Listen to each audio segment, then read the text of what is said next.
मराठी सिनेसृष्टीतील दिग्गज अभिनेते विजय कदम यांचं आज 10 ऑगस्ट रोजी निधन झालं आहे.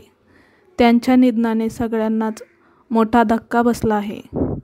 विजय हे गेले 1.5 वर्ष कर्करोगाने त्रस्त होते. त्यांच्यावर उपचार सुरू होते, परंतु आज सकाळी त्यांनी या जगाचा निरोप घेतला. या बातमीनंतर संपूर्ण कलासृष्टीत हळहळ व्यक्त करण्यात येत आहे. मराठी सिनेसृष्टीने एक हरहुन्नरी कलाकार गमावला असल्याची भावना व्यक्त केली जाते.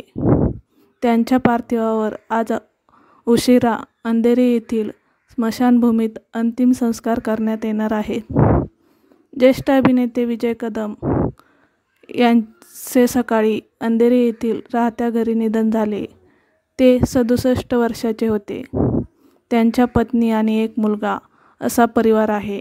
त्यांच्या पार्थिवावर आज दुपारी अंधेरी ओशवरा येथील स्मशानभूमीत अंतिम संस्कार करण्यात येणार आहेत. गेले 1.5 वर्ष ते कर्करोगाशी लढत होते. त्यांच्यावर उपचार सुरू होते, परंतु सकाळी त्यांनी राहत्या घरी अखेरचा श्वास घेतला. विजय कदम यांनी रंगभूमीबरोबरच मराठी चित्रपटात देखील काम केले.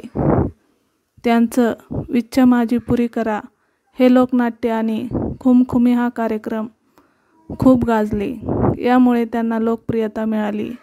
रथचक्र, टूरटूर यासारख्या नाटकामधून आपल्या अभिनयाची छाप पाडणाऱ्या विजय कदम यांनी 1980च्या दशकात लहान सहान विनोद भूमिका साकारून आपल्या कारकिर्दीला सुरुवात केली. चष्मे बहादर, पोलीस लाईन, हळद रुसली कुंकू हसलं व आम्ही दोघं राजा राणी हे चित्रपट खूप नावाजले. आता त्यांच्या जाण्याने मराठी सिनेसृष्टीत एक मोठी पोकळी निर्माण झाली आहे. अनेक कलाकार त्यांच्या निधनावर शोक व्यक्त करत आहेत.